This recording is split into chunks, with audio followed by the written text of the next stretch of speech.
Estamos avanzando, ya nos quedan 4 clases para culminar el ciclo lectivo del seminario, así que les animo ya a perseverar en este último tiempo que queda. Si han soportado frío, lluvia, el calor también no va a ser un impedimento, entonces ya nos queda poquito. Hemos comenzado con la materia sobre soteriología, doctrina de la salvación, y venimos ya hablando de varios conceptos importantes bíblicos, y hemos ya entrado en esta última parte del año con lo que es la doctrina de la gracia, o los 5 puntos de la doctrina de la gracia, ¿sí? Conocido también, creo más bien en forma peyorativa, como los 5 puntos del calvinismo, o lo que encuadran que son calvinistas, pero realmente lo que hizo Juan Calvino no es otra cosa más que defender la doctrina bíblica que estaba siendo atropellada o arrasada por la idea de los discípulos de Jacobo Arminio, ¿no? Entonces, cada vez que la verdad ha sido puesta en evidencia, siempre se ha levantado un pensamiento contrario de herejía. Entonces, como la palabra misma nos dice, que estemos preparados para presentar defensas del Evangelio. Entonces, lo que hizo Juan Calvino no fue otra cosa más que contestar 5 puntos que los discípulos de Jacobo Arminio habían presentado. Entonces, esos 5 puntos que hemos comenzado a desarrollar, ya vimos 2. El primero fue la depravación total del hombre, o también conocido como la inhabilidad total del hombre, y esto se lo denomina así a causa de la corrupción total a causa del pecado, ¿sí? Y esto justamente lo hizo Juan Calvino, porque Jacobo Arminio había presentado de que el hombre poseía libre albedrío, y que el hombre no estaba muerto espiritualmente, solo estaba enfermo, y que todavía poseía una posibilidad de escoger la salvación o hacer algo por su salvación. Entonces, la Escritura nos muestra de que el hombre, en Efesios capítulo 2, está muerto en delitos y pecados, literalmente muerto. Cuando murió el hombre, en el mismísimo momento que Adán desobedeció, Dios cumplió con lo que él dijo: el día que comas de ese fruto, ciertamente morirás. Y ciertamente murió, aunque siguió vivo biológicamente, espiritualmente murió, y la corrupción del pecado fue afectando radicalmente todo su ser. Entonces, las evidencias que hemos visto bíblicamente, que el hombre está muerto en delito y pecado, que el hombre está totalmente corrompido, que nace en pecado me formó mi madre, dice el rey David. Y también encontramos características como, por ejemplo, Romanos capítulo 3 dice que no hay justo ni aun uno, no hay quien entienda, no hay quien busque a Dios, todos se desviaron, todos se hicieron inútiles, todos fueron destituidos de la gloria de Dios. Para el hombre natural las cosas de Dios es locura. Pablo dice que el hombre es enemigo de Dios, ama al mundo, amó más las tinieblas que la luz. O sea que hay muchas características bíblicas que evidencian por qué el punto número 1 de la doctrina de la gracia: el hombre está depravado, totalmente corrompido por el pecado, así que no puede hacer nada para salvarse. Pero como en el plan de redención Dios quiso redimir a un pueblo, porque en el plan de Dios y el decreto de Dios desde la eternidad, Dios quiso darle a su Hijo una nación, un pueblo, porque Cristo es Rey de reyes y Señor de señores. Por lo tanto, el Padre desde la eternidad determinó que quería salvar un pueblo para su Hijo. Y lo que podemos ver nosotros es que encontramos una verdad bíblica, que Dios es santo. Pero es santo, santo, santo. Y el hombre es pecador y corrupto e inmundo por el pecado. Entonces tenemos un problema. ¿Cómo es que Dios hace para que su deseo de que el hombre viva con Él para siempre en la eternidad, en estado de gloria, cómo puede suceder si Dios, siendo santo, y el hombre pecador no tiene relación? Dios es muy limpio de ojos, es santo, Él no puede habitar con la inmundicia. Entonces aquí está un problema, porque Dios desde la eternidad ya escogió un pueblo para su gloria. Escogió un pueblo para su gloria, pero ese pueblo está corrompido. Entonces, el punto 1 es la depravación total El punto 2 que vimos en la clase pasada es la elección soberana de Dios, que esa elección no estaba basada en ningún mérito que el hombre haya hecho. Esa elección no estaba basada en algo bueno que el hombre había hecho o podría haber hecho y que Dios previó que el hombre iba a arrepentirse o que le iba a buscar o que le iba a aceptar en su corazón. Nada que ver. Hemos visto nosotros en la clase pasada, tomando la base de Deuteronomio capítulo 7, 6, cuando dice que Dios os ha elegido como pueblo suyo y no por ser más que otros, todo lo contrario, sino que eran los más insignificantes de todos. Y también vimos nosotros los principios que da el apóstol Pablo. Lo necio del mundo escogió Dios para avergonzar lo sabio. Lo débil del mundo para avergonzar lo fuerte. Lo vil, lo menospreciado para avergonzar justamente lo que es. Los más fuertes, los más débiles para avergonzar a lo más fuerte. Entonces, claramente la Biblia muestra de que Dios no escogió porque Él previó que nosotros íbamos a hacer algo bueno, porque no hay nada bueno en el hombre. Entonces lo que podemos ver es que Dios desde la eternidad escogió un pueblo para sí. Un pueblo. Ese pueblo nació en este mundo corrompido con el pecado. Si pudiéramos nosotros dividir un poquito así, pondríamos que en el mundo hay dos clases de personas. Si bien todos están muertos en delitos y pecados, pero hay dos clases de personas. Los escogidos de Dios y los no escogidos de Dios. Y ya hemos visto nosotros anteriormente la soberanía de Dios. ¿Por qué es soberano Dios? Porque Él es el creador, Él es el que pone las reglas, Él es Dios. Y todo lo hizo para su gloria. Entonces Dios, queriendo glorificar a su Hijo hasta lo sumo, y que el Hijo glorifique al Padre en el cumplimiento de un pacto de redención, Dios escogió un pueblo desde antes de la fundación del mundo para sí. Entonces, el fin de estas dos clases de seres humanos en la tierra lo vemos claramente expresado en la Biblia. Por ejemplo, en Mateo 25, 31, cuando dice: cuando el Hijo del Hombre venga en su gloria, junto con sus ángeles, se sentará en su trono a juzgar y apartará a su derecha y a su izquierda a las ovejas de los cabritos. Entonces claramente vemos nosotros que hay una separación en el día final, donde los escogidos de Dios entrarán a vida eterna para glorificar su gracia y su misericordia. Y los no escogidos de Dios, los reprobados, aquellos a quien Dios ha dejado en su estado de muerte espiritual, en su estado de pecado y corrupción, son condenados eternamente porque Dios glorifica su justicia. Entonces, Pablo, previendo justamente esto, hace la pregunta: ¿acaso hay injusticia en Dios? En ninguna manera. Sino que dice que Dios tendrá misericordia del que quiera tener misericordia y se compadecerá del que quiera compadecerse. Entonces, este pequeño bosquejo nos desprende la pregunta: si la Biblia enseña de que Cristo vino a morir en la cruz del Calvario y derramó su sangre en perdón de los pecados para redimirnos de toda maldad, la pregunta es: ¿por quiénes murió Cristo? ¿Murió por todo el mundo, por todos los seres humanos? ¿O murió por un pueblo escogido que Dios había elegido de antemano? Entonces, esta noche vamos a tocar el tercer punto de la doctrina de la gracia. De acuerdo a algunas confesiones de fe, puede alterar el tercero con el cuarto, o el cuarto con el tercero, ¿sí? Porque puede estar como tercer lugar el llamamiento eficaz y después la redención particular, o viceversa. Pero como venimos viendo un plan de redención, vamos a ver hoy en tercer lugar lo que se llama la expiación limitada. Así se conoce, expiación limitada.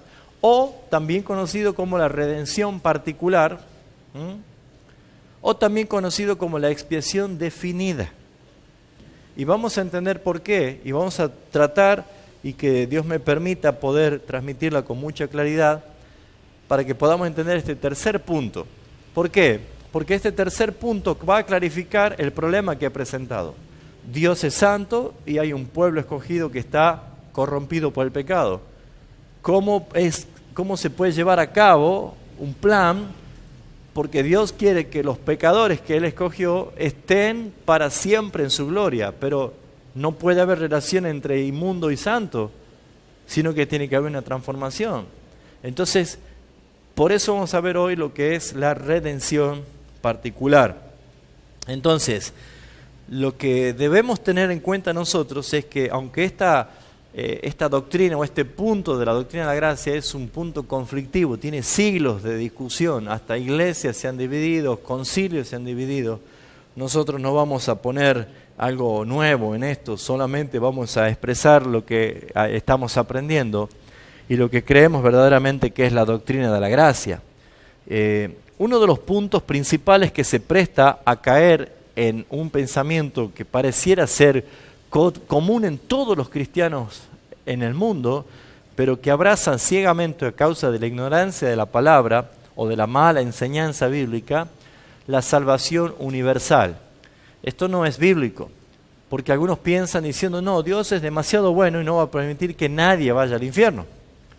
Entonces, si esto fuera así, tendríamos que empezar a borrar algunos textos bíblicos que habla de la condenación, que habla del infierno, que habla de un lugar de tormento. Tendríamos que empezar a ver qué hacemos con los versículos, por ejemplo, de que la ira de Dios se manifiesta contra los rebeldes. Entonces, desde el plano descartamos de que la salvación no es universal. Segundo punto que tenemos que tener en cuenta es que Cristo no vino a hacer posible la salvación, sino a garantizar la salvación. Porque también se desprende otra confusión, otra mala interpretación, y que esta doctrina viene más o menos desde el 1830, con la llegada del dispensacionalismo, y luego con la participación de un predicador neoyorquino llamado Carlos Finis, sobre la decisión o la salvación decisoria. Por ejemplo, decídase por Cristo, o venga a recibir a Jesucristo, o levante sus manos y acepte a Jesús, o venga corriendo al altar a recibir a Jesucristo. Todo eso nos parece muy familiar porque estábamos impregnados de todo esto. Pero vemos que la Biblia no dice eso, porque claramente la palabra está enseñando de que el hombre está muerto espiritualmente, de que de continuo solamente piensa en el mal, por lo tanto no va a escoger jamás el bien, no busca a Dios, no entiende las cosas que son del Señor.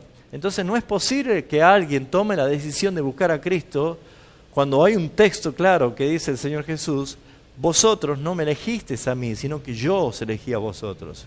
Y encontramos nosotros, como hemos hablado en la clase pasada, de que Dios es un Dios de elección. Y si hablamos de elecciones, porque la Biblia está llena de elecciones. Dios eligió un pueblo para ser glorificado, para que de ese pueblo nazca el Mesías.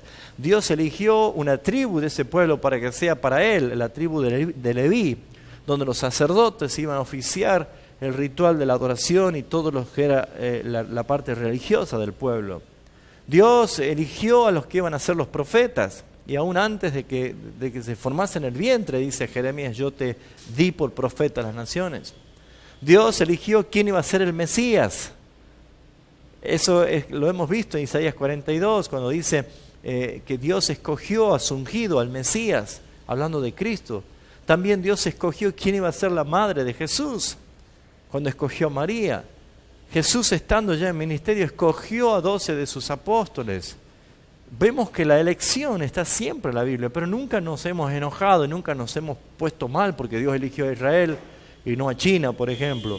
Nunca nos hemos puesto mal por eso, pero cuando llegamos al punto de la elección soberana para salvación, es donde ahí empiezan los problemas. Entonces, queda claro que si hablamos de predestinación es porque la Biblia habla de predestinación. Si hablamos de elección es porque la Biblia habla de elección. Entonces, para poder responder a esta pregunta, ¿por quiénes murió Cristo?, deberíamos ver que la salvación no es decisoria. No es que si decide el hombre. Si es que el hombre decide buscar a Dios, entonces sí sería que Cristo hizo posible la salvación. Pero como el hombre no busca a Dios, no puede ser que alguien, estando muerto espiritualmente, decida buscar a Dios. Es como que Jesús iba camino a la tumba de Lázaro para resucitarlo y yo lo encuentro a Lázaro que venía a buscarlo a él. Ah, no, yo ya me resucité solo y vine a buscarte, Señor. Eso no es así, no es lógico.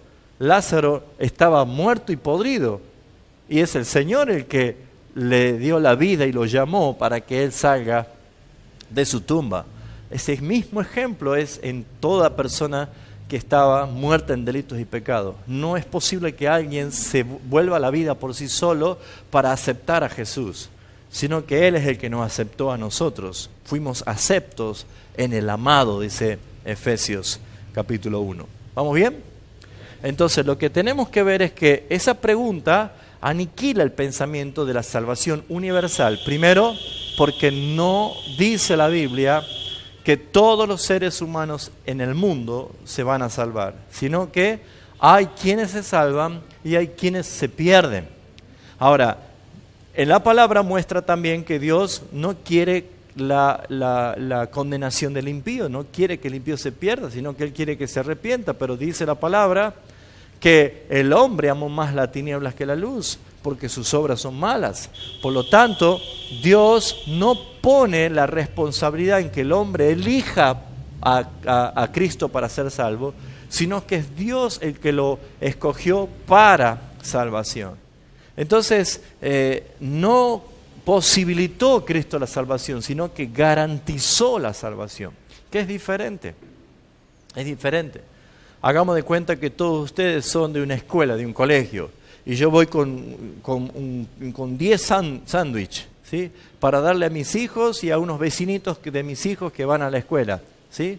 Entonces, si yo llego a la escuela y están todos en el recreo, y yo le dejo la bandeja de sándwich ahí en la puerta y me voy, puede venir cualquiera a querer comer, ¿no es cierto? Y mis hijos decir, ¿nosotros? No, es que yo simplemente hice posible el que venga coma. No, es diferente si yo entro y doy a quienes sé a quién les tengo que dar para que gusten lo que yo les he llevado. La salvación no es algo de que muchos pensaban, de que Cristo hizo posible, pero no garantizó la salvación de nadie, diciendo, por ejemplo, si me abres la puerta de tu corazón, si me aceptas en tu corazón, si recibes repitiendo esta oración, entonces yo entraré a tu corazón. No es así. La Biblia no enseña esto. El Evangelio lleva claramente la dirección de la cruz. Arrepiéntete y cree en el Evangelio. Entonces, ¿cómo nosotros podemos ver que la muerte de Cristo no posibilitó la salvación, sino que garantizó la salvación? Es responder en esta noche por quienes murió Cristo. Entonces, lo primero que tenemos que ver es que el Antiguo Testamento es clave para entender el Nuevo Testamento. El Antiguo Testamento es el Nuevo Testamento que estaba velado. Y el Nuevo Testamento es el Antiguo Testamento que ha sido revelado, la llegada de Cristo. Muchas personas no leen el Antiguo Testamento y dicen, no, eso es para los judíos. Y déjeme decir, hermano, que eso es un gravísimo error, porque toda la palabra habla de un plan perfecto de glorificación a Jesucristo. Y lo que podemos ver nosotros es que todo lo que era figura y sombra se hace realidad y cumplimiento desde la manifestación de Cristo. Entonces podemos ver nosotros que en el Antiguo Testamento encontramos que había expiaciones y sacrificios de ofrendas solamente a favor del pueblo de Israel. Esto hacía Aarón, los sumos sacerdotes. Hacían sacrificios y expiaciones solamente por el pueblo de Israel, exclusivamente. No era Aarón tomando el becerro y diciendo, este es el sacrificio para el pueblo de Israel y los egipcios y los babilonios y los sidonios y los caldeos. No, era justamente una expiación solamente a favor del pueblo de Dios, los de la nación de Israel. El Antiguo Testamento vemos que era claramente, los sacrificios no cubrían los pecados de los egipcios, ni cubría los pecados de los babilonios, ni ninguna otra nación. ¿Por qué? Porque Dios tenía un pueblo y ese pueblo necesitaba la redención cada año. Cada año necesitaban saber que han sido perdonados por el ritual de la muerte de un cordero. Todo eso es una figura de lo que iba a acontecer.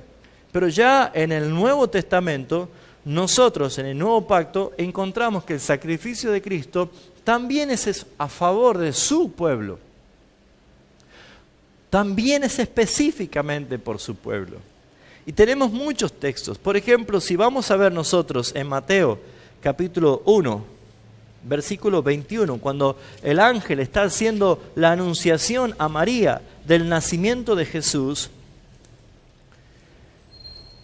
Mateo 1, 21, encontramos claramente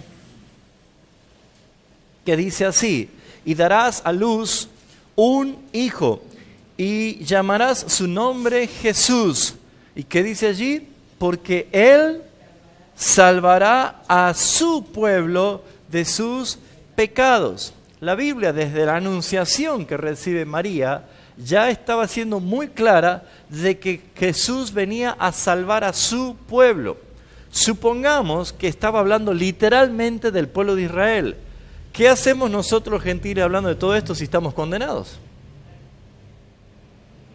Vamos a la casa, nos dediquemos a otra cosa y veamos cómo podemos encontrar una salvación, que Dios nos ayude.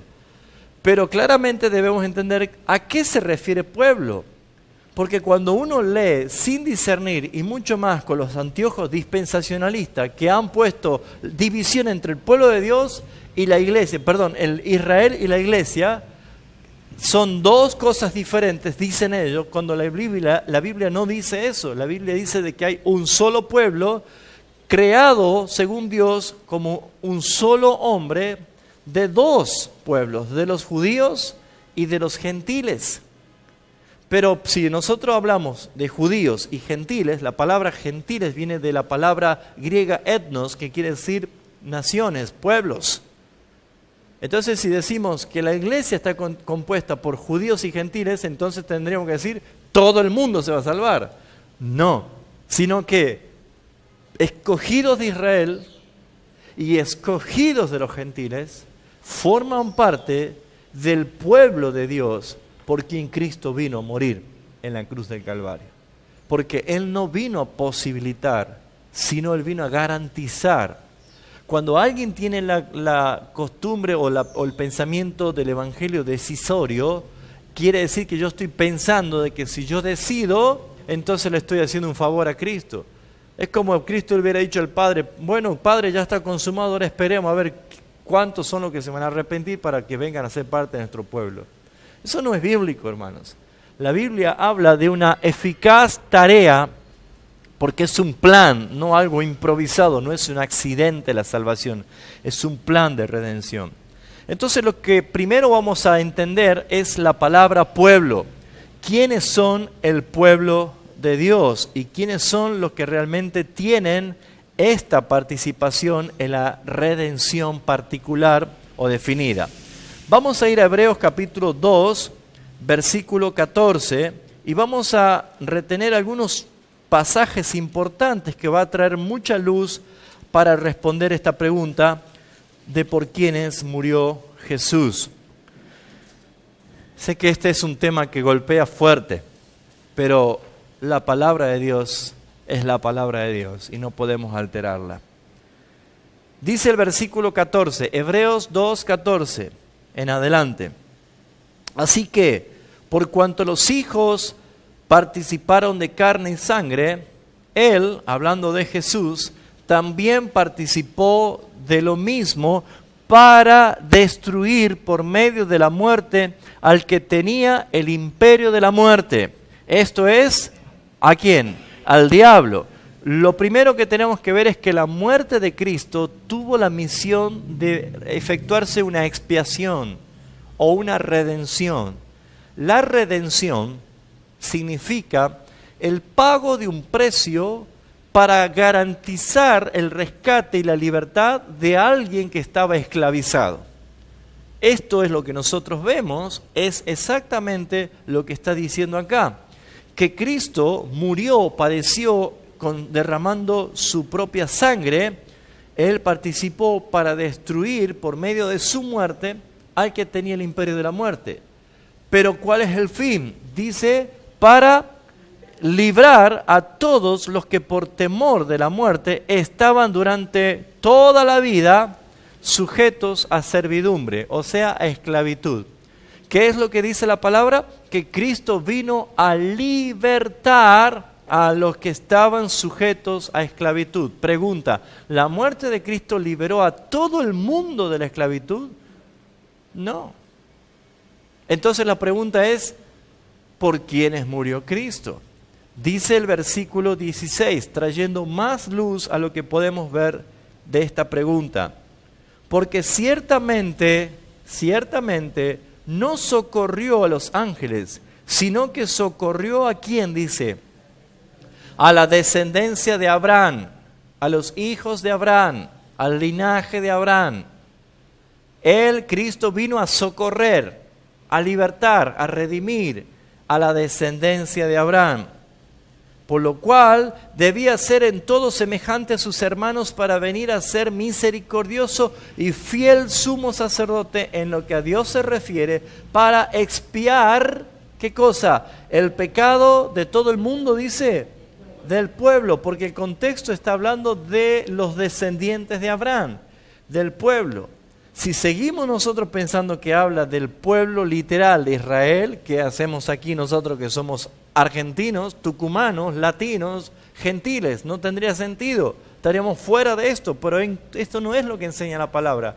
Dice los descendientes de Abraham y dice claramente que Él vino a redimir, a expiar por los pecados de su pueblo. Claramente la palabra dice que Él vino a socorrer a los descendientes de Abraham.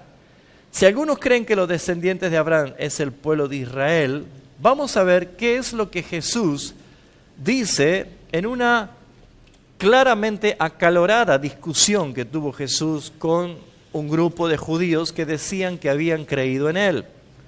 A veces cuando uno lee sin interpretar o discernir el texto, lo leemos muy frío, pero lo que estaba aconteciendo acá era una acalorada discusión, una seria discusión entre Jesús y los judíos que decían que creían en Él. Cuando vamos a ver nosotros en Juan capítulo 8, y Jesús está hablando de algo muy importante, fíjese en el diálogo que Jesús tiene con los judíos y empieza a levantar temperatura. Empieza a levantar un tilde de discusión.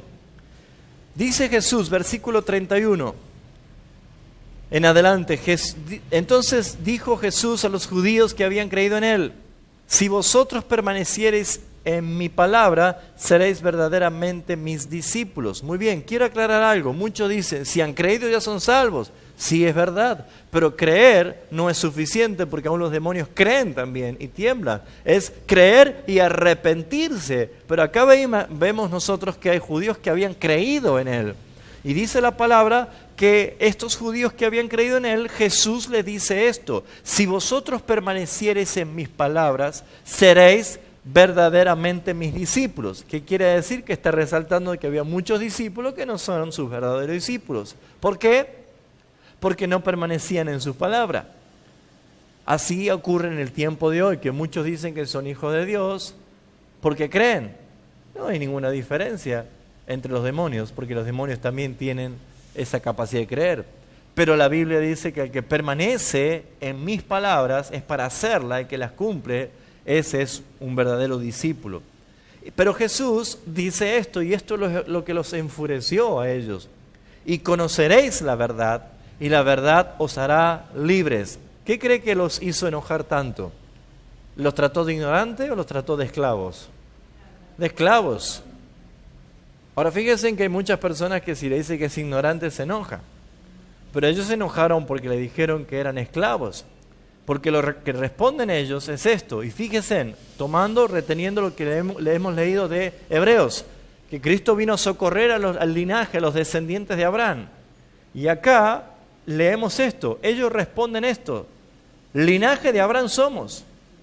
Somos descendientes de Abraham. Y jamás hemos sido esclavos de nadie. ¿Cómo dices tú que seréis libres? Jesús, al escuchar esta respuesta, le dice, de cierto os digo, que todo aquel que hace pecado, esclavo es del pecado. Lo lleva a donde era su esclavitud, el pecado.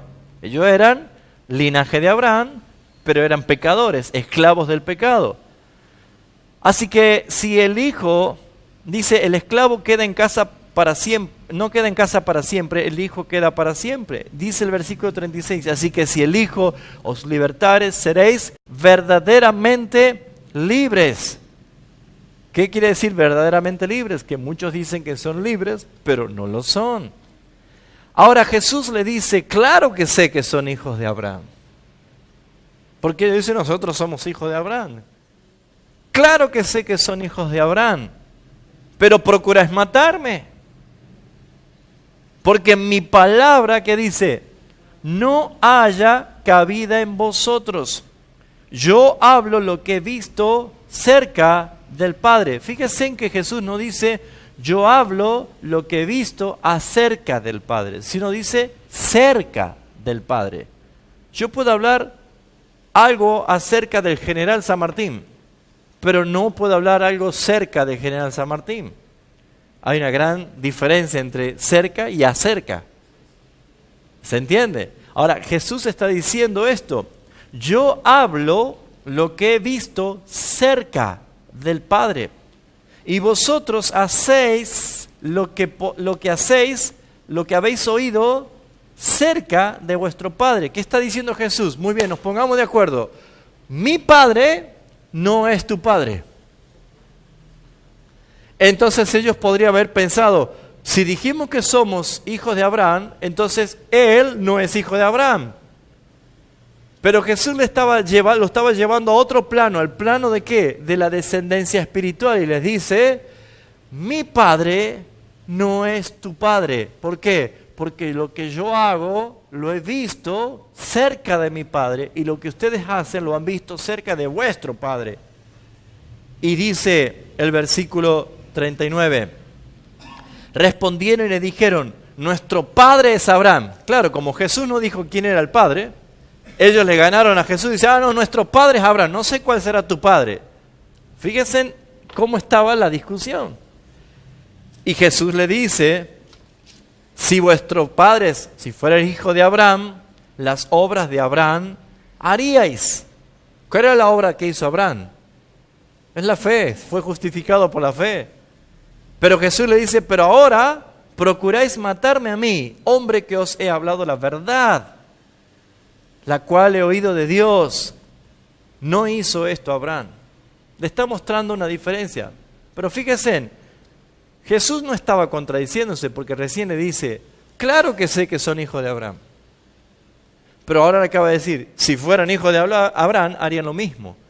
Entonces, ¿Jesús estaba un poco trastornado? No.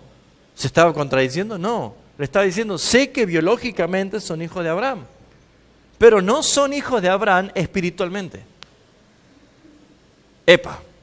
Entonces el pueblo por quien Cristo murió y vino a redimir, a socorrer, la descendencia de Abraham, no quiere decir que es un pueblo físico y biológico, sino que es un hijo de promesa. ¿Por qué? Porque ¿cuántos hijos tuvo Abraham? ¿Quiénes eran? Ismael e Isaac. Ismael, el primogénito, e Isaac. Y de Ismael viene la descendencia de Esaú. Y si podemos ver nosotros en la línea, entonces Esaú tendría que haber sido salvado también. Pero sin embargo, la Escritura dice en Romanos capítulo 9 que Dios dijo esto. También lo resalta en Malaquías capítulo 1. A Jacob amé y a Esaú aborrecí. Dios escogió a Jacob y rechazó a Esaú. No hay contradicción en la palabra. ¿Lo están viendo? Entonces Jesús está llevándolo a que yo sé que son hijos biológicos de Abraham, pero yo no vengo a lidiar con parentescos. Yo no vine a morir por parentescos, porque la salvación no es universal, no es global, no es familiar, es personal, es particular. Y esto rompe una tremenda mala interpretación que por lo general muchas de las iglesias pentecostales o carismáticas han levantado por excelencia esta bandera, entendiendo mal lo que el apóstol Pablo le dijo al carcelero, cuando, ¿se acuerdan cuando vino el terremoto y cuando pensaba que todos se habían escapado y se estaba por matar? y Pablo le dice, no te hagas nada, que estamos todos acá. Él les preguntó, ¿qué tengo que hacer para ser salvo? Y él le dijo, cree en el Señor Jesucristo y serás salvo tú y tu casa. Pero no estaba hablando de una salvación grupal. Pero muchos hacen una mala interpretación y una doctrina hereje, diciendo de que como yo soy salvo, toda mi familia es salva. Y no es así. Esto no es así. La Biblia no respalda esto. La Biblia muestra muchas personas que aún de su misma familia no se salvaron. El mismo Jesús dice que Él vino a traer espada y división en la misma familia. Entonces lo que podemos ver nosotros es que cuando Jesús le está diciendo a ellos, los lleva del plano biológico al plano espiritual. Y sucede esto, que la conversación o la discusión cambia de pronto, porque Jesús le dice esto. Fíjense en ustedes, le dice el versículo 40, pero ahora procuráis matarme, hombre, porque os he dicho la verdad, la cual he oído de Dios. No hizo esto Abraham. Vosotros hacéis la obra de vuestro padre. Claro, ya le dice, el padre que yo estoy hablando no es Abraham, estoy hablando de un padre que está sobre ustedes, que ustedes hacen. Ellos captaron esa discusión. Entonces le dijeron, nosotros no somos nacidos de fornicación, un padre tenemos. ¿Quién dice ahora que era su padre? Dios. Ya lo dejaron a Abraham allá, ¿no? Porque no le convenía compararse con Abraham. Entonces dice, salió la religiosidad. Nosotros no somos hijos de fornicación. Porque, ¿a dónde atribuía? No somos de Ismael, somos de... ¿Lo ven? Y nuestro Padre se llama Dios. Jesús los llevó a ese plano porque Jesús tenía que decirle la verdad. Y les dijo, Jesús, versículo 42, si vuestro Padre fuese Dios, ciertamente me amaríais, porque yo de Dios he salido y he venido, pues no he venido de mí mismo, sino del que me envió. Y Jesús pregunta rápidamente, ¿por qué no entendéis mi lenguaje? Inmediatamente Jesús responde a su propia pregunta, porque no podéis escuchar mi palabra. No dijo, no entiende mi lenguaje porque no escucha mi palabra. Dijo, al revés, no pueden escuchar mi palabra. No pueden. No les gusta escuchar mi palabra. Fíjense en ustedes la naturaleza de un rechazo. En el plano espiritual, Jesús estaba definiendo esto. Y si por si quedaba duda, Jesús le dice, vosotros sois de vuestro padre. ¿Quién es el padre? Y le dice, el diablo. Ustedes. Pregunta, ¿a quién estaba diciendo esto Jesús? A los judíos que habían creído en él. Si ustedes ven el versículo 31, es clara la Biblia que dice a los judíos que habían creído en él. Le está diciendo, ustedes no son hijos de Dios, no son hijos de Abraham espiritual, ustedes son hijos biológicos de Abraham, pero espiritualmente son de vuestro padre el diablo. Y dice, y los deseos de vuestro padre queréis hacer. Él ha sido homicida desde el principio. ¿Qué está diciendo? Ustedes también son homicidas desde el principio. Han nacido pecadores. Porque no hay verdad en él. Cuando habla mentira de lo suyo, habla porque es mentiroso y padre de mentira. Y a mí que os digo la verdad, no me creéis. Fíjense, no me creéis. Él es la verdad y no podían creerle. Entonces, ¿cuál es el pueblo que Jesús se está refiriendo? ¿Por quién vino a morir Jesús? Si podemos echar más luz a este texto, vamos a ir a Gálatas capítulo 3. Gálatas capítulo 3.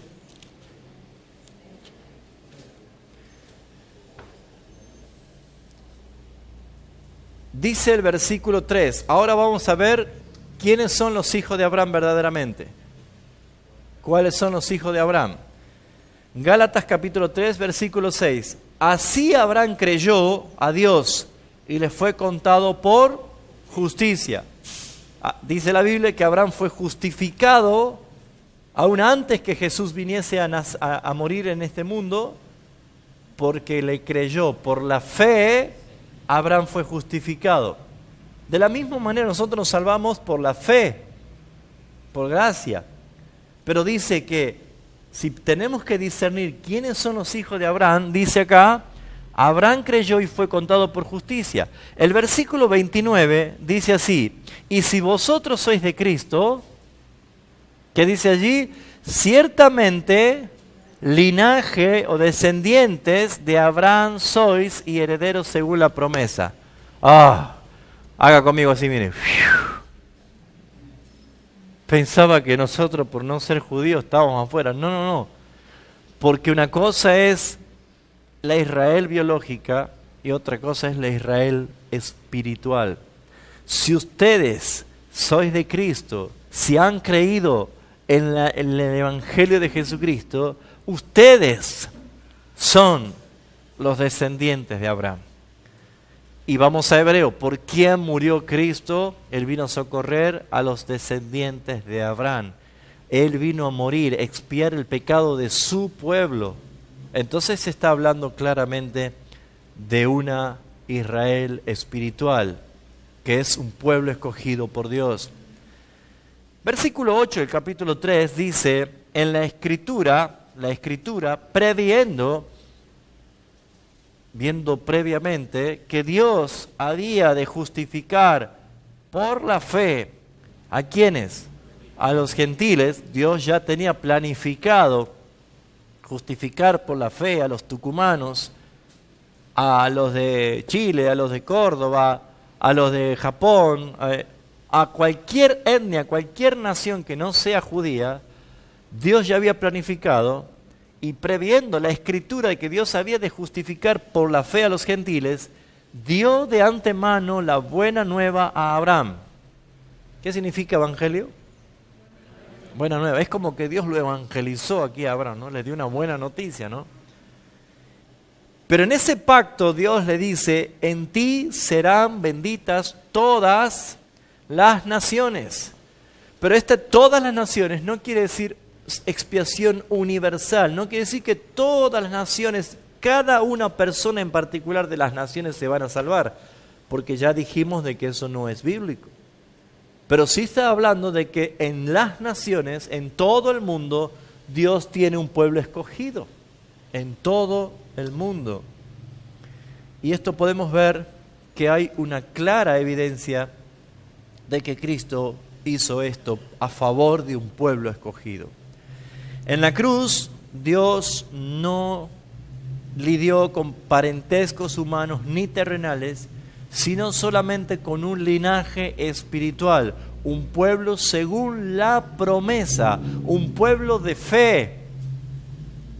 Este pueblo es por quien Cristo murió, porque Cristo no vino a ser posible, sino a garantizar una salvación.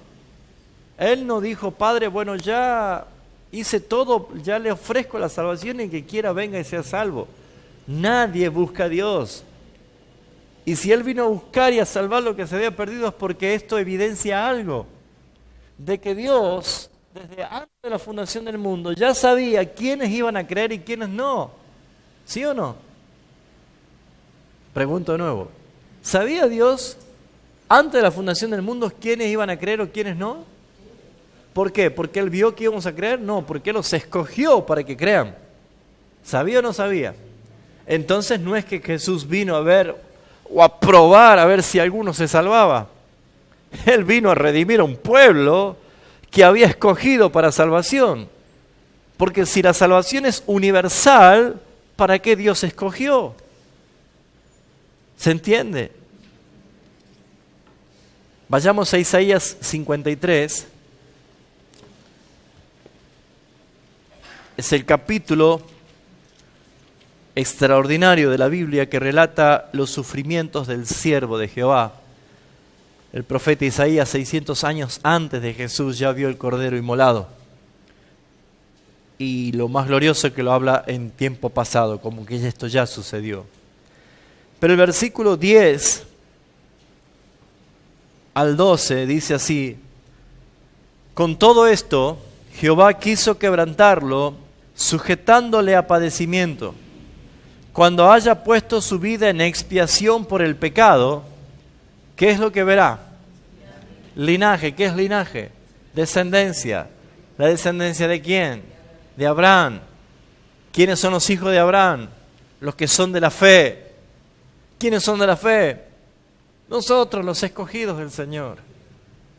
Entonces dice que Él ha puesto su vida en expiación por el pecado. ¿De quién? Del linaje. ¿De quién? De su pueblo. ¿Se entiende? Verá linaje y vivirá por largos días, y la voluntad de Jehová será en su mano prosperada. Como estamos filmando este material y algunos hermanos pueden ver de otros lugares, les voy a pedir que lleguen al final. No se enojen todavía. Llegue al final. ¿Sí? Espere. Porque algunos ya están perturbados porque estamos diciendo, ¿cómo esto? Llegue al final. Deje que el Espíritu nos hable. ¿Sí? Porque si yo podría decir, no filmamos esto, lo hacemos privado, pero esto debe correr y debe estar enseñado.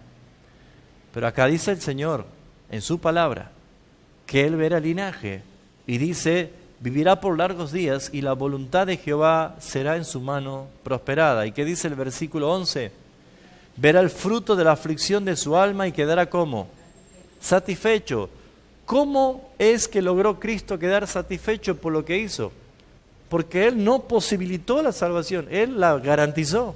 Cuando Él murió, a todos los que el Padre escogió, un pueblo numeroso, grande, como lo vio Juan en la isla de Patmos, de toda tribu, de toda nación, de todo pueblo, toda lengua, millones de millones, incontables como las estrellas que le dijo a Abraham. Ese pueblo tiene un número. Y todos en ese número se van a salvar porque Cristo garantizó.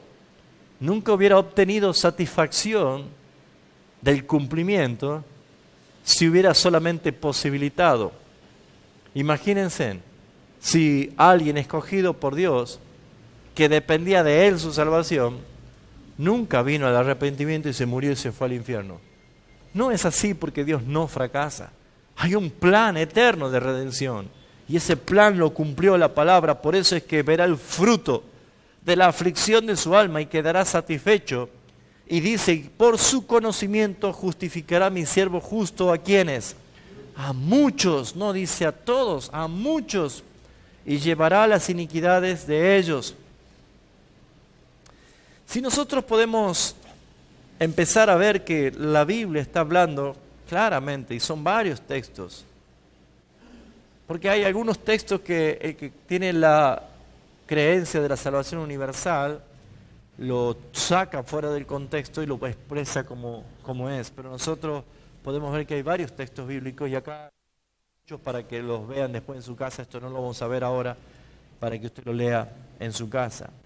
Así que es importante notar que cuando todo sea terminado, Cristo verá el fruto de la aflicción de su alma y quedará satisfecho. La única forma en que Jesús puede quedar satisfecho en su obra es cuando todos, por quienes Él murió, llevando sus iniquidades de ellos, estén eternamente en la gloria como el Padre lo planificó.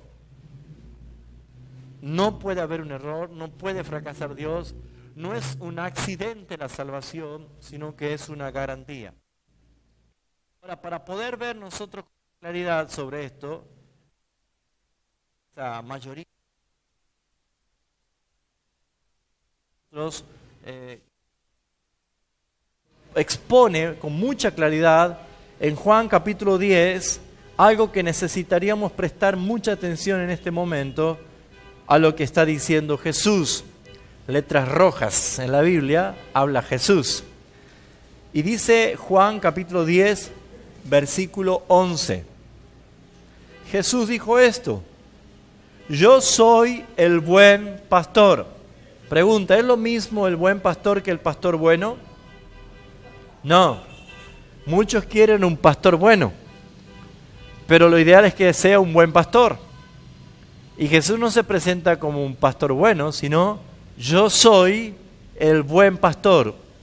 ¿Cuál es la diferencia entre el buen pastor y el pastor bueno? Lo dice Jesús. Dice, el buen pastor su vida da por las ovejas. ¿Las ovejas de quiénes? ¿De todos? Si nos vamos en el mismo contexto, porque la palabra responde a la palabra, no hace falta tomar un texto e ir a ver qué opina otro para hacer una teología, sino que la palabra responde a la palabra. Jesús dice, yo soy el buen pastor, el pastor da su vida por las ovejas. En el versículo 27, Jesús del mismo capítulo dice, mis ovejas oyen mi voz.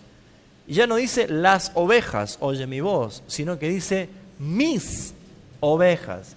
Cuando alguien dice mis, mío, está hablando de un sentido de pertenencia, algo adquirido, algo que le corresponde, algo que le pertenece. Entonces, ¿qué es lo que podemos ver? Tomando el versículo 11 y el versículo 27, que Jesús dio su vida por sus ovejas. Versículo 14, el buen pastor dice esto, yo soy el buen pastor y conozco mis ovejas y las mías me conocen. Habla de una relación, no de una religión. La religión agrupa gente que no conocen a Dios y no se conocen entre ellos. Pero la verdadera relación con Dios, uno conoce a Dios y Dios conoce a los unos.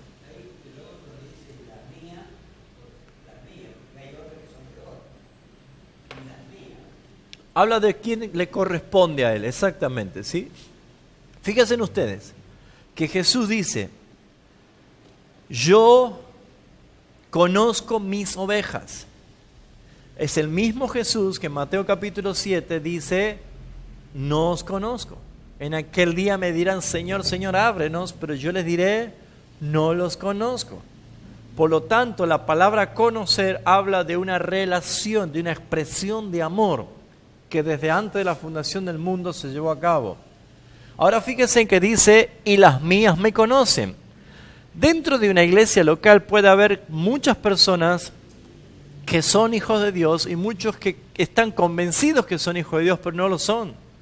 Porque yo no puedo decir que soy cristiano y no conozco a Cristo, no puedo decir que pertenezco a una iglesia bíblica y no aprendo la Biblia o no conozco la Biblia.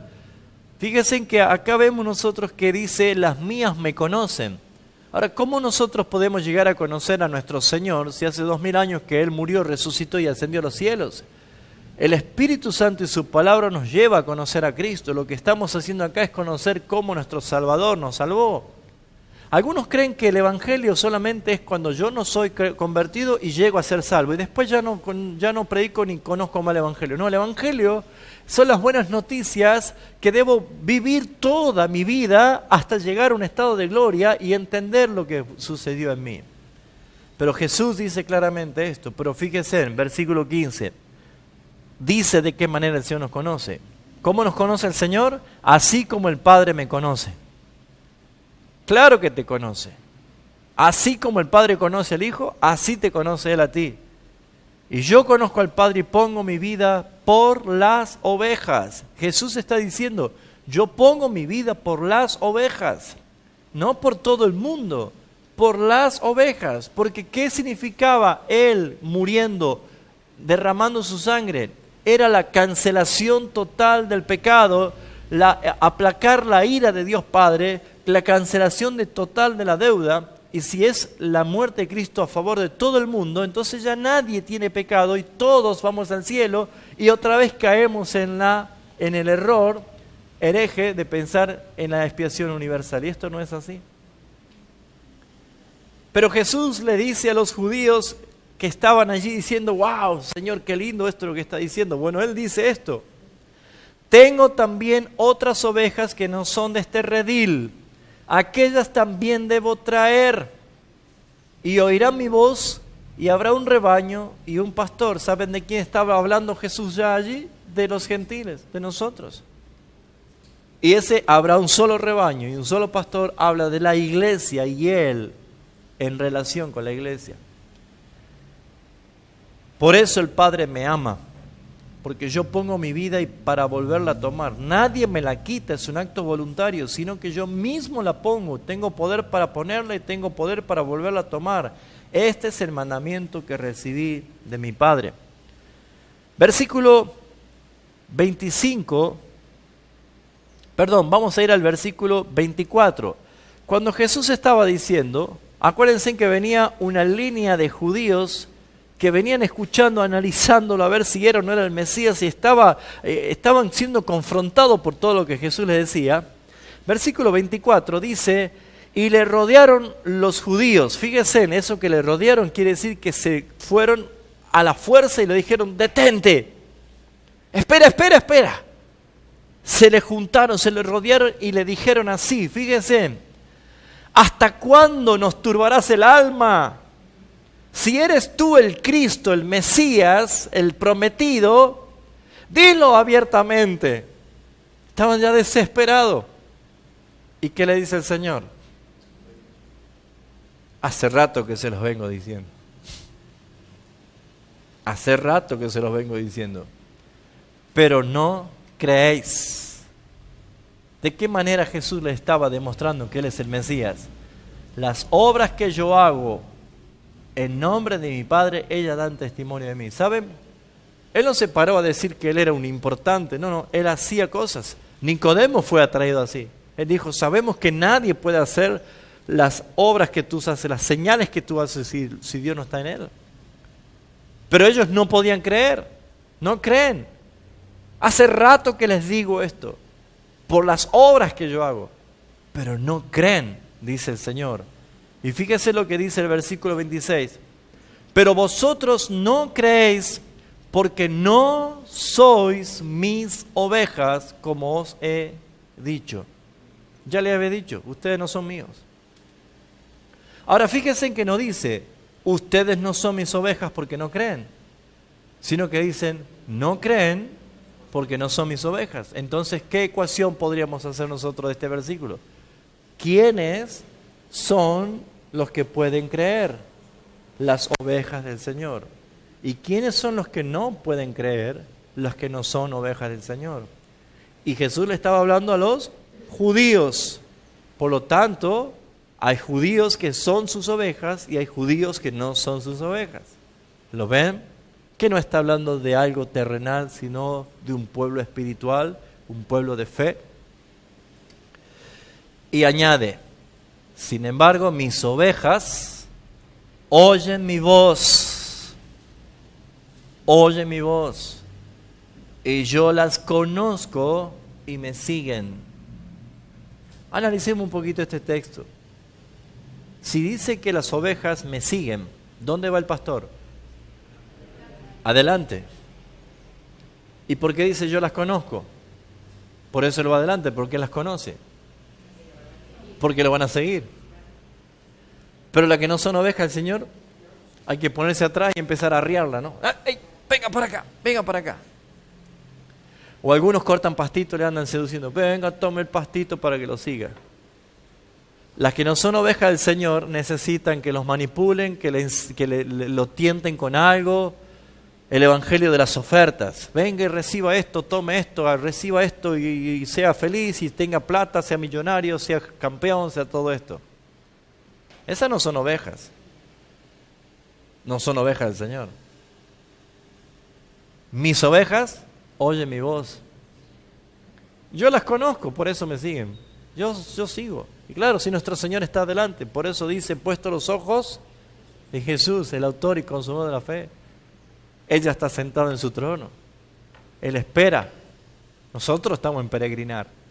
Amén. Y yo les doy vida eterna y no perecerán jamás y nadie las arrebatará de mi mano. Mi Padre que me las dio. Ajá, ¿cómo es que somos ovejas de Cristo? Porque el Padre les ha dado. ¿Quién es el que escogió? ¿Se acuerda? El Padre. Y se las dio a Cristo. Y Cristo vino a morir por ese pueblo escogido para redimir un pueblo para sí mismo. No es decisión. No es, por favor, mire, adentro de su corazoncito hay un picaporte del lado de adentro. Ábrale la puertita de su corazón para que Él entre. Pobrecito, Él está allá afuera y llama. Pablo dijo que un evangelio falso es maldición. Y Dios no salva por maldición. No hay evangelios falsos que puedan salvar a nadie. No está en el hombre que pueda ser salvo, sino es Dios el que salva. El cántico de los millones de millones redimidos por la sangre del Cordero decían: la salvación es de nuestro Dios y del Cordero que está sentado en su trono. No somos nosotros. No hacemos nada para salvarnos. Esta es la verdad bíblica. ¿Sí o no? Mi Padre que me las dio es mayor que todos y nadie las puede arrebatar de las manos de mi Padre. Yo y el Padre uno somos. ¿Vamos bien hasta acá? ¿Sí? Si usted ha podido seguir el hilo de esta conversación de Cristo con aquellos judíos, se habrá dado cuenta de lo que estamos diciendo. Jesús les dice que Él es el buen pastor y que como tal Él dio su vida por sus ovejas. Estas palabras eran en referencia a su muerte en la cruz del Calvario, como una señal de unos versos más abajo que decía: yo pongo mi vida por las ovejas. Y luego dice otra vez: yo pongo mi vida para volverla a tomar. Ahora, cuando los judíos se acercaban de nuevo y le dicen: dísnoslos abiertamente, Él le dice: yo ya se los dije, pero ustedes no pueden creer porque no son mis ovejas. Entonces, cuando Cristo participó de la última cena, Él levantó la copa y dijo: esta copa es el nuevo pacto en mi sangre, que por muchos, no por todos, por muchos es derramada. Todo esto podemos ver nosotros que nos va llevando a una dirección muy clara, pero sin embargo los que creen en la expiación universal, en la salvación posible que dio el Señor, tienen textos muy claros como para decir: no, Cristo murió por todos. Lo que está diciendo el pastor es una herejía. Cristo murió por todo el mundo. Y se basan, por ejemplo, en 1 Juan capítulo 1, 2 y 1, cuando dice: hijitos míos, estas cosas os he escrito para que no pequéis. Y si alguno hubiere pecado, abogado tenemos para con el Padre, a Jesucristo el justo. Y Él es la propiciación por nuestros pecados, y no solamente por los nuestros, sino también por las de todo el mundo. Y dicen: ahí está, no solo por los nuestros, sino por todo el mundo.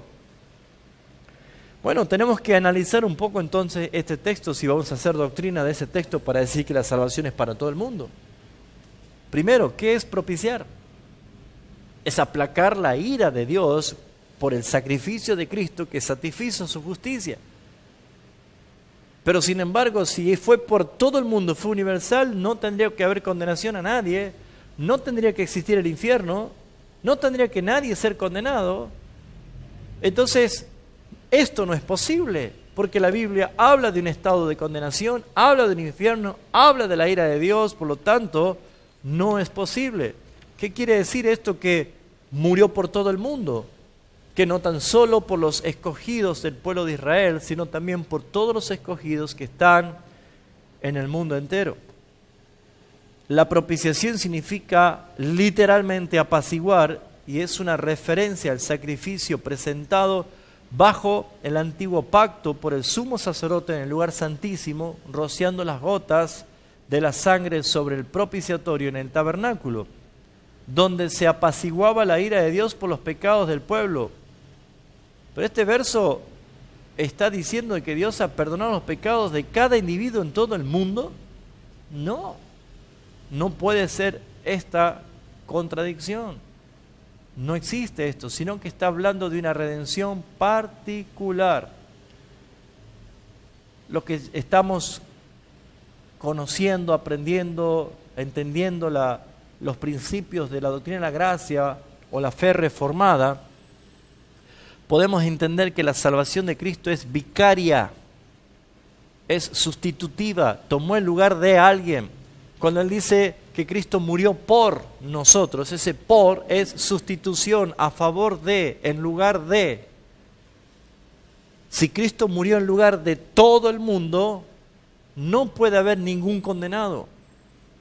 Pero la Biblia no dice eso. Así que Cristo murió por los escogidos del Padre desde antes de la fundación del mundo. Él vino a morir por todo el mundo. Y yo sé que muchos van a citarme inmediatamente y ya en sus casas deben estar diciendo, pero Juan 3:16, Juan 3:16, Juan 3:16. Mire, ese texto es muy bonito, queda muy lindo en los cuadros, ¿no? Todos tienen un cuadrito que dice Juan 3:16, o en las tarjetitas, o en los llaveritos, pero queda muy lindo sacado fuera del contexto. Dentro del contexto se terminó el pretexto. Entonces, lo que vamos a hacer es entender, utilizando interpretación bíblica y que la Biblia responda a la Biblia, porque nada está escrito por casualidad. Lo primero que quiero resaltar de Juan 3:16 es lo siguiente. Creo que usted lo sabe de memoria, ¿no es cierto? Como todo el mundo. Dice, porque de tal manera amó Dios al mundo. ¿A quién dice que amó Dios? Al mundo. Que ha dado a su Hijo unigénito. Hay un propósito, para que todo aquel que en él cree no se pierda, mas tenga vida eterna. Lo conoce ya. ¿Cuál es la pregunta que le podríamos hacer a este texto para interpretarlo? ¿Quiénes son los que tendrán vida eterna? ¿Cuál será la respuesta? Los que creen en Él. La otra pregunta a ese texto, ¿cuál sería? ¿Quiénes son los que pueden creer? Jesús recién en la parábola la enseñanza del buen pastor dice, ustedes no creen en mí porque no son mis ovejas. ¿Quiénes son los que pueden creer? Las ovejas. ¿Quiénes son las ovejas? Todos lo que el Padre me dio. ¿Cuándo se los dio el Padre? Antes de la fundación del mundo. Escogidos según Dios antes de la fundación del mundo. El versículo 17 dice, porque no envió Dios a su Hijo al mundo a condenar al mundo, sino, ¿para qué? Para que el mundo sea salvo por él. Entonces esta palabra mundo, uno entra como por un túnel a la universalidad. ¿Pero eso es lo que está diciendo? No, porque si seguimos un poquito más abajo, dice, esta es la condenación. Pero estamos hablando de salvación y ahora habla de condenación. Dice, esta es la condenación, que la luz vino al mundo y los hombres, ¿qué dice que pasó? Amaron más las tinieblas que la luz. ¿Por qué? Porque sus obras eran malas, porque no hay justo ni aun uno. Entonces dice la palabra, porque todo aquel que hace lo malo aborrece, odia la luz. ¿Quién es la luz? Juan 1:1. Juan 1 dice, Él es la luz, en Él estaba la vida, Él era la luz de los hombres. Y si dice que aborrece la luz, ¿a quién aborrecía? ¿A quién odiaban? A Cristo. Compruébelo, salga a la calle a hablar de Mahoma, de Confucio, de Buda, la gente se va a reunir, lo va a escuchar con gozo, pero hable de Jesucristo y lo van a odiar o van a decir no quiero hablar de religión, o se van a ir o se van a reír o lo van a insultar, le van a decir de todo. Porque hasta el día de hoy es así. Más el que practica, 29, dice, porque todo aquel que hace lo malo aborrece la luz y no viene a la luz, no viene a Cristo, para que sus obras no sean reprendidas. Más el que practica la verdad viene a la luz, para que sea manifiesto que sus obras son hechas en Dios. Ahora, vamos a tomar un poquito la interpretación de este texto de Juan 3:16 y para poder desglosarlo al texto, si usted quiere poner en su cuadernito, ponga renglón 1, ¿sí? Y ponga la primera frase, Dios amó al mundo de tal manera que, ponga esa primera frase, ¿sí? Renglón 1, Dios amó al mundo de tal manera que, porque vamos a compararlo con otro texto bíblico y vamos a ver que la Biblia responde a la Biblia, para entender quién es el mundo. Segundo renglón, Punto 2, envió a su Hijo unigénito. Renglón 3, para que todo aquel que en Él cree.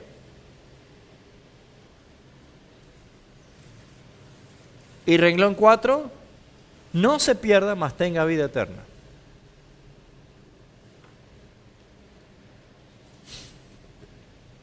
Esto vamos a desglosarlo y vamos a compararlo con otro texto.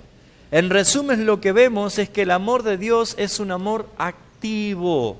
Dios amó al mundo, por lo tanto, envió a su Hijo para que creyendo en Él, Dios los salve y les dé vida eterna. Es un amor activo, no es un amor de palabras, sino un amor activo. Entonces lo que podemos ver es que los tales que creen reciben vida eterna como un regalo de parte de Dios. Aunque el salvar a aquellos que creen en Él es algo que Dios lo ha hecho porque Dios le ha dado la fe para que puedan creer, si no, no podrían creer. La pregunta que hago es, ¿sabía Dios de antemano quiénes son los que iban a creer y quiénes son los que no iban a creer antes de enviar a su Hijo al mundo? Claro que sí. Y si esta es la respuesta, debemos pensar que hubo una intencionalidad planificada de enviar Dios a este mundo. Porque Dios escogió un pueblo, un linaje, descendientes de Abraham, pero estaban ¿cómo? Muertos en delito y pecado, contaminados por el pecado. Entonces, como ya sabía Dios que iban a creer por la fe que Dios le iba a dar como un don a los escogidos, Él vino específicamente a morir por ellos. Por eso es que Juan el Bautista lo presentaba a Jesús. ¿Saben que Juan el Bautista eran parientes con el Señor? ¿Cómo lo presentaba? Ahí viene el hijo de la tía María. He aquí el Cordero de Dios que quita el pecado del mundo. Quita. ¿Todo el mundo está sin pecado? No. ¿A quién hace referencia esto? Para poder ver y comparar y analizar, les invito a que vayamos juntos a entender lo que es la redención particular, la expiación limitada, en Romanos capítulo 8. Vamos a tomar lectura del 28 en adelante. Primero vamos a leer y luego vamos a responder cada uno de esos 4 renglones. Romanos capítulo 8, versículo 28. Dice así: y sabemos que los que aman a Dios, todas las cosas les ayudan a bien. ¿Esto es para todo el mundo? No, porque hay una coma y dice, esto es a los que conforme a su propósito son llamados. Esto no es para todo el mundo. Ya es inclusivo. Porque a los que antes conoció, acá aparece una expresión de amor, conoció. Es lo mismo que expresa en la Biblia cuando Adán conoció a Eva. Conocer es un acto de amor, de engendramiento. A los que antes conoció, también predestinó para que fuesen hechos conforme a la imagen de su Hijo, para que Él sea el primogénito de entre muchos hermanos. Y a los que predestinó, a estos también llamó. Y a los que llamó, a estos también justificó. Y a los que justificó, a estos también glorificó. A estos también no es universal, es particular.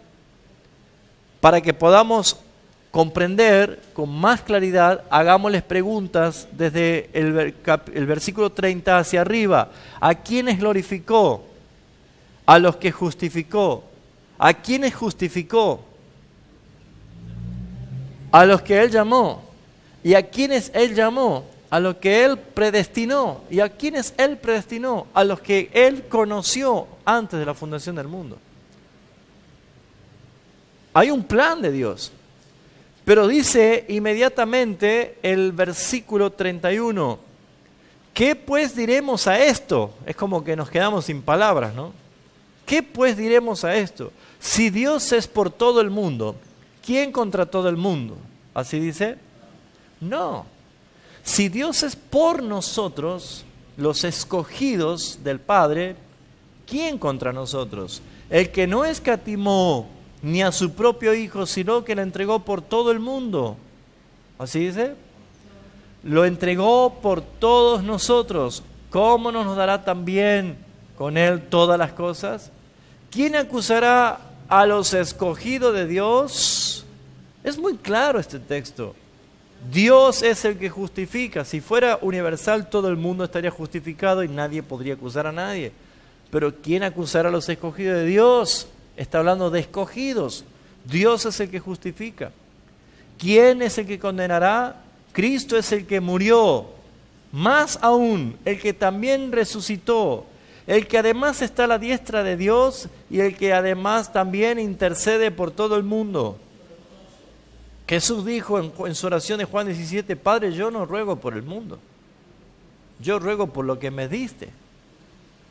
Se va apartando la nube del universalismo y estamos empezando a ver de que hay un plan perfecto de Dios. Lo que pasa es que es chocante para el ego porque empezamos a hacer conjeturas diciendo, pero no es justo. Pero ya enseñamos de que no pidamos justicia, porque si es por justicia no se salva a nadie. Somos salvos por misericordia, sin merecerlo, por gracia. Y dice el versículo 35, ¿quién nos separará del amor de Cristo? Diga amor. Muy bien. ¿Tribulación, angustia, o persecución, o hambre, o desnudez, o peligro, o espada? Como está escrito, por causa de ti somos muertos todo el tiempo. Somos contados como ovejas. ¿Cómo qué somos contados todos? Como ovejas de matadero. Antes, en todas estas cosas, somos más que vencedores por medio de aquel que nos amó. Diga así, que me amó. Ahora diga plural, que nos amó. Por lo cual estoy seguro que ni la muerte, ni la vida, ni ángeles, ni principados, ni potestades, ni lo presente, ni lo porvenir, ni ninguna otra cosa creada nos puede separar del amor de Dios que es en Cristo Jesús, Señor nuestro. Bueno, vamos a hacer la comparación de Juan 3:16, a quién se refiere a todo el mundo con este texto de Pablo a Romanos 8. El primer versículo, el primer renglón era, Dios amó al mundo de tal manera que, y acabamos de leer que el apóstol Pablo dice que los receptores del amor de Dios son los escogidos, porque dice así, que repite permanentemente por nosotros, por nosotros, por nosotros, e incluso dice claramente el versículo 33, perdón, se me fue el versículo, 35, ¿sí? No, quería leer el 37, perdón, gracias. Antes, en todas estas cosas, somos más que vencedores por medio de aquel que nos amó. ¿A quién amó? ¿A todo el mundo o los escogidos? No, al que nos amó. Hay una expresión de amor. Hay una expresión clara de amor y eso no lo podemos negar.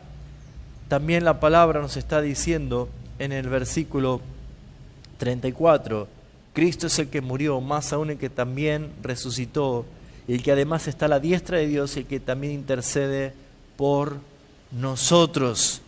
Claramente encontramos que hay una expresión de amor. Cuando dice de tal manera Dios amó al mundo, Pablo está diciendo quiénes fueron los receptores del amor, los escogidos de Dios. El segundo renglón dice, envió a su Hijo unigénito. Muy bien, ¿dónde podemos encontrar esto? Que envió a su Hijo unigénito. Versículo 32. Al que no escatimó, no nos mezquinó, no nos negó a su propio Hijo, sino que lo entregó. ¿Lo ven? Lo entregó por nosotros, por todos nosotros. De tal manera amó Dios a los escogidos que, ¿qué hizo? ¿Ya se olvidó de Juan 3:16? Que nos dio a su Hijo unigénito. Y acá que dice, que no nos escatimó a su Hijo, sino que los entregó por nosotros. ¿Pueden ver el paralelo? Está hablando de un pueblo escogido. Número 3, para que todo aquel que en Él cree. ¿Quiénes son los que pueden creer sino los escogidos de Dios? Son aquellos que son por la fe. Nosotros podemos entender que los nosotros refiriéndose a todo en este pasaje, son los escogidos de Dios. Cuando dice, ¿quiénes acusará a los escogidos de Dios? Dios es el que justifica. Y si vamos a Romanos 5:1, ¿qué dice? ¿Quiénes son los justificados? Justificados pues por la fe, tenemos paz para con Dios por medio de nuestro Señor Jesucristo. Entonces, para que todo aquel que en Él cree, ¿quiénes son los que creen? Los que por la fe fueron justificados por Dios a través de Jesucristo. ¿Lo ven? Claramente la evidencia nos está mostrando esto. ¿Y cuál es la recompensa? No se pierdan, mas tengan vida eterna. ¿Dónde encontramos esto? Que dice así, versículo 35. ¿Quién nos separará del amor de Cristo? Nadie. Dice el versículo 38, por lo cual estoy seguro. Versículo 39, ninguna otra cosa creada nos podrá separar del amor de Dios que es en Cristo Jesús. Entonces, Juan 3:16 está explicado detalladamente por el apóstol Pablo en el capítulo 8 cuando habla del orden de la salvación. Vamos a tomar algunos textos y me gustaría que en estos tiempos que nos queda para terminar la clase de hoy me ayuden ustedes para que vamos leyendo y vamos repitiéndolo. Hechos capítulo 20, versículo 28. Algunos están escritos acá, ¿no? Otro que busque Primera de Corintios 6, 19 al 20. Hechos 20, 28. Otro Primera de Corintios 6, 19 al 20. Otro 1 Corintios 7, 22 al 23. Otro va a buscar Efesios 5, 25 al 27. Y otro que busque Efesios 1, 13 y 14. Lo que vamos a ver en esta parte de la clase es, ya vimos que Dios tiene un pueblo, que ese pueblo es descendencia de Abraham. Que no los hijos biológicos de Abraham son los redimidos, sino los hijos de la promesa en Abraham. Y que Dios, previendo que iba a salvar a los gentiles, esa promesa dijo que no tan solo los judíos, sino que también los gentiles de todas las naciones iban a ser redimidos, hablando como escogidos. Y claramente hemos visto que Jesús evidencia quiénes son sus ovejas, los que van a creer, lo que Él escogió de antes de la fundación del mundo. Y ahora hemos entendido lo que es Juan 3:16, y lo hemos comparado con Romanos 8. ¿Qué es lo que hace esta seguridad? ¿Y qué es lo que hace esta exclusividad? ¿Por qué es redención definida? ¿Por qué es redención particular? ¿Por qué es una expiación limitada? No es para todo el mundo, sino específicamente para un pueblo. Es porque hay un costo de redención, porque Él la adquirió, porque Él la compró, porque somos un pueblo adquirido por Dios. Cuando usted compra algo, ¿es suyo? Claro que sí. Eso es soberanía de lo suyo. Vamos a ver lo que dice Hechos 20, 28. ¿Quién lo tiene? Que lo quiera leer fuerte, fuerte. Hay que lo tenga, si no leo yo.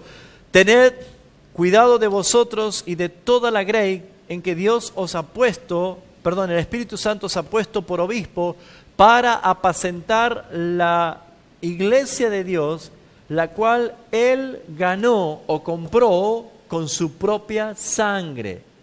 Pablo le estaba hablando a los obispos, a los ministros, de que se cuiden a sí mismos y cuiden a la iglesia de Cristo, porque no es de ellos, sino que es la que Cristo compró con su propia sangre. Eso está diciendo, ¿sí? ¿Quién tiene 1 Corintios 6, 19 y 18? 19 al 20.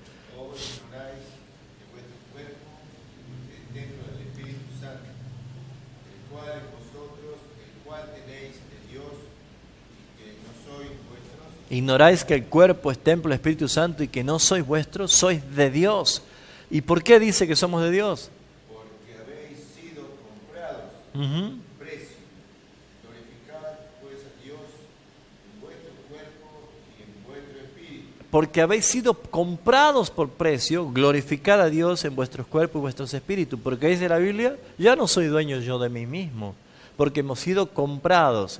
Esto es para que podamos entender, en el mercado de esclavos vino alguien y compró y pagó la libertad y ahora somos del que nos compró.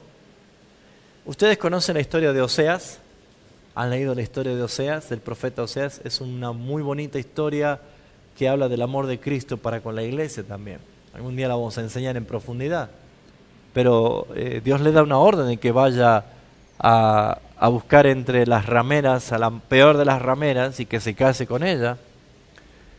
Y esta ramera le es infiel después a Oseas, después de casado y habiendo tenido hijos, le es infiel y se fue y abandonó y estuvo con los millonarios fornicando, prostituyéndose, de tal manera que aquellos que habían fornicado con ella se cansaron de ella después que la ultrajaron, la pusieron al mercado de venta como esclavo. Y Dios le da una orden a Oseas y él va al mercado y pagó un precio por quien era su esposa, pagó 30 piezas de plata y la rescató y la amó. Esa es una hermosa historia de amor de la iglesia y Cristo, de Él, pero prostituidos por el pecado, infieles, pero vino Cristo y nos redimió. La plata es justamente una de las, ¿cómo podría decir? No me sale la palabra. Representa en la Biblia el juicio y el dolor y el pago. Y lo hizo nuestro Señor por nosotros. Ya no somos nuestros, somos del Señor porque Él nos compró. Primera de Corintios 7, 22 y 23. Léelo, por favor.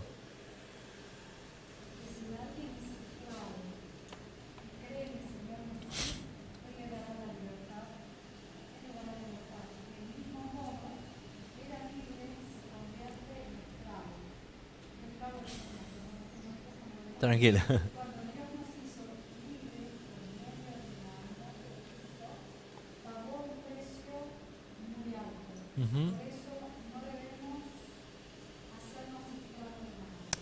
Claro, está diciendo, ustedes antes eran esclavos, pero fueron libertados por el Señor.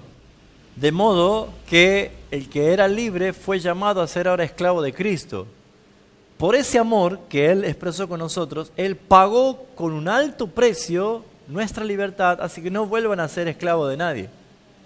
Pero ya hay otra vez un pago, somos de alguien. Entonces la redención está mostrando de que Él pagó la libertad de un pueblo, no de todo el mundo. No de todo el mundo, sino de un pueblo escogido. Por eso es que la redención es particular, definida, limitada. Fíjense con qué claridad Pablo lo expresa en Efesios 5, 25 al 27. ¿Quién lo tiene?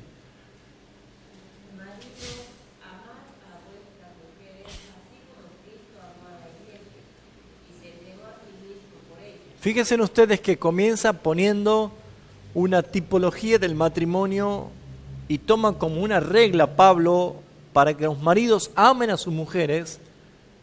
Y no nos dice así como el pastor amó a su esposa, nos pone la regla bien alta, así como Cristo amó a su iglesia y se entregó a sí mismo por su iglesia.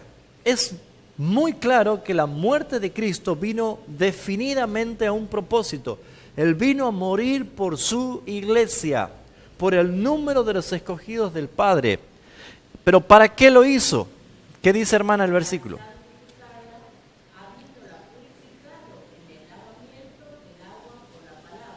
Para, dice, santificarla. Viene la palabra santo, apartados, separados del pecado para Dios. Santificarla. Dios es justo y el hombre pecador. Entonces necesitaba la expiación de Cristo para santificar, arrimar, poner en comunión eterna con el Padre a su iglesia. Para santificarla, habiéndola purificado por el lavamiento de su sangre, por medio de su palabra. ¿Y cuál es el fin?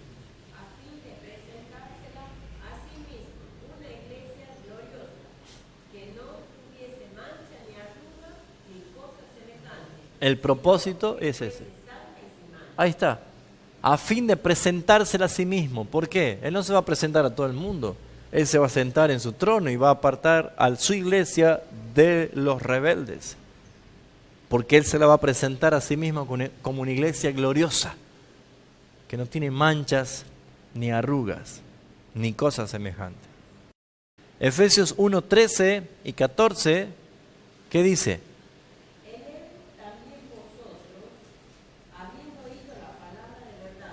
¿Todo el mundo o vosotros? Vosotros, habiendo oído la palabra de verdad, ¿qué pasó? Dice,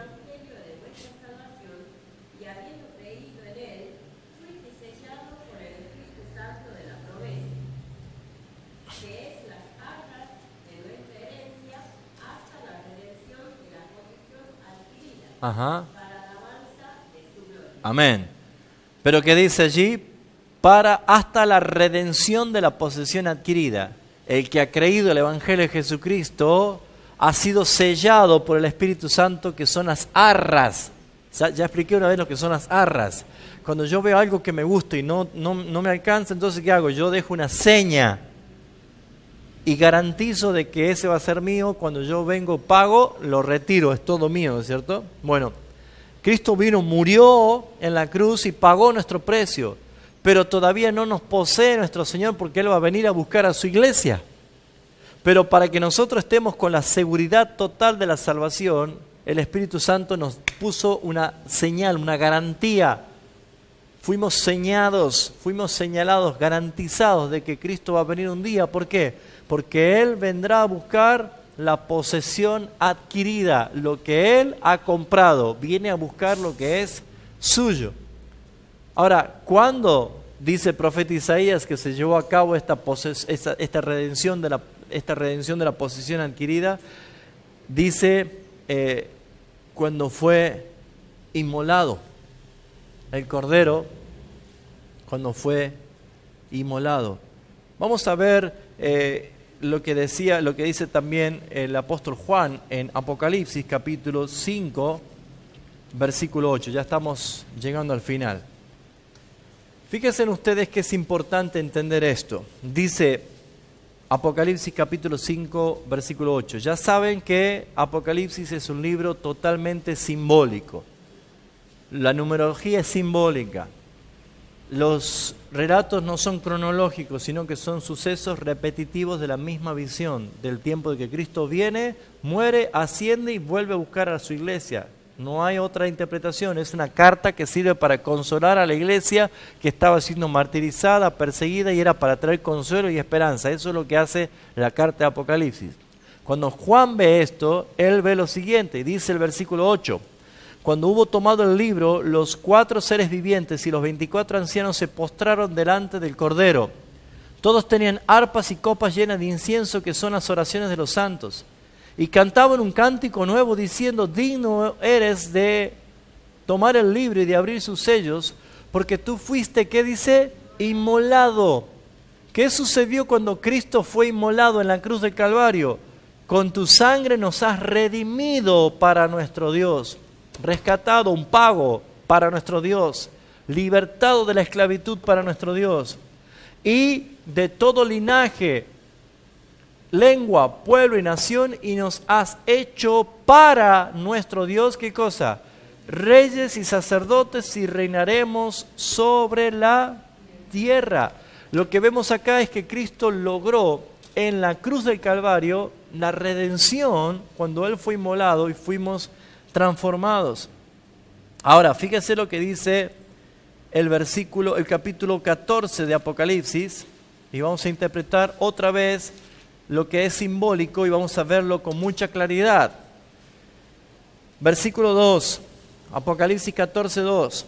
Y oí una voz del cielo como un estruendo de muchas aguas y como sonido de un gran trueno, y la voz que oí era como de arpistas que tocaban sus arpas y cantaban un cántico nuevo delante del trono, delante de los 4 seres vivientes y de los ancianos, y nadie podía aprender el cántico sino aquellos 144,000 que fueron redimidos de entre los de la tierra. Y uno lee esto y dice, ¡ay, sonamos! Ya nos ganaron los testigos de Jehová, ¿no es cierto? Ya han llegado primero ellos. No, esto es una pésima interpretación, no es esto. Acuérdense en que es un número simbólico, la numerología también es simbólica. 144.000. Muy bien, ¿cuánto es 12 por 12? 144 por 1000, 144.000. ¿A qué hace referencia? ¿Quiénes son estos 144.000? De los 12 tribus de Israel y los 12 apóstoles. De esas dos expresiones proféticas, Antiguo y Nuevo Testamento, pueblo de Israel y gentiles, que nosotros podemos ver, hubo una expresión de redención de un pueblo escogido, porque 12 por 12, 144, habla de un número en perfección. 12 por 12 quiere decir una plenitud de judíos y 12 por 12 plenitud de gentiles que juntos hace el total de los redimidos. ¿Se entiende esto? Esos 144.000 no son 144.000 testigos de Jehová o no. Son la plenitud de los escogidos, son los únicos que podían cantar este cántico nuevo, este cántico que glorificaba al Señor. ¿Quedó claro? Por eso, mis hermanos, esta doctrina nos ayuda a todos a poder entender el amor de Cristo y la urgencia de nosotros de predicar el Evangelio con más ganas a toda criatura. Porque nosotros no sabemos quiénes son los escogidos, ni nos incumbe saberlo, porque nosotros no salvamos a nadie. Fuimos rescatados, salvados para anunciar las virtudes, no la virtud, las virtudes, porque con la salvación comienza todas las bendiciones. Pero fíjense ustedes que tenemos que predicar el Evangelio, el verdadero Evangelio, anunciar. ¿Saben por qué? Porque cuando lo hacemos, repasemos los 5 puntos. La depravación total del hombre hace que el hombre muerto en sus delitos y pecados no pueda salvarse. Entonces Dios escogió a un pueblo antes de la fundación del mundo. Ese pueblo es la iglesia, compuesta por judíos y gentiles escogidos, por quien Cristo vino definidamente a morir por ellos para darle la garantía y la seguridad de la salvación, porque por gracia somos salvos, no por obras, para que nadie se gloríe. Pero ahora viene nuestra responsabilidad de anunciar y predicar el Evangelio para que sea un llamamiento eficaz. Nosotros hacemos un llamamiento exterior, pero Dios, por medio del Espíritu Santo, hace un llamamiento eficaz, irresistible para los escogidos de Dios. ¿Cómo creerán si no hay quien les predique? ¿Cómo creerán? Vamos a predicar el Evangelio y a todos los salvados Dios se encarga de preservarlos eternamente y para siempre con el Señor. Amén. ¿Quedó clara la enseñanza de hoy, la clase de hoy?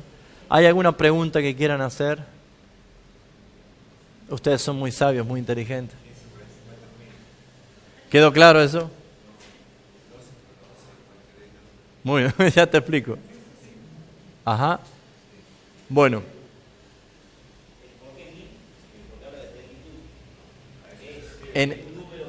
Uno tiene que ver esto, Sergio. El griego no magnifica, por ejemplo, con los ísimos, muchísimos, carísimo. La pluralidad no utiliza el griego. Por ejemplo, si uno quiere decir que Dios es santo, no dice santísimo, sino que dice que es santo, santo, santo. Cuando habla de la marca de la bestia, muchos creen que van a andar con el 666, acá van a andar la gente. Entonces, algunos se ponen tremendo porque el celular le tocó el 666, o se mude justo a la casa, dice 666, y le tienen terror a ese número. Y no, en el griego está magnificando el 6. El 6 es el número del hombre, pero está diciendo que es hombre, hombre, hombre. Está hablando de la maldad, el hombre, la manifestación del hombre del pecado. Entonces, en el caso de la numerología, por ejemplo, cuando dice que para Dios un día es como 1000 años habla de un tiempo determinado en plenitud, ¿sí? Lo mismo cuando dice la cierta cantidad de días o de meses.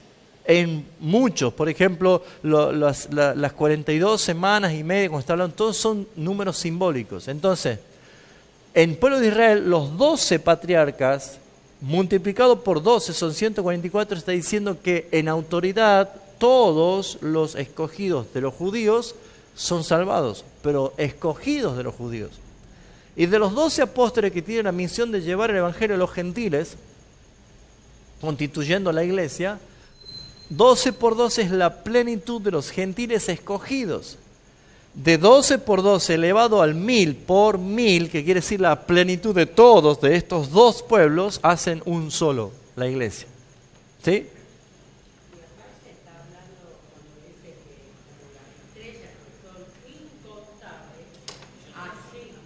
Así es tu descendencia.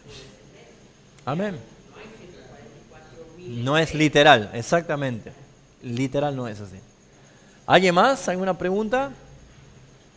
¿Quedó claro? Este es un tema difícil, controversial, pero si ya venimos nosotros aprendiendo y vamos comprendiendo con textos bíblicos, vamos a empezar a tener mayor comprensión. ¿Sí?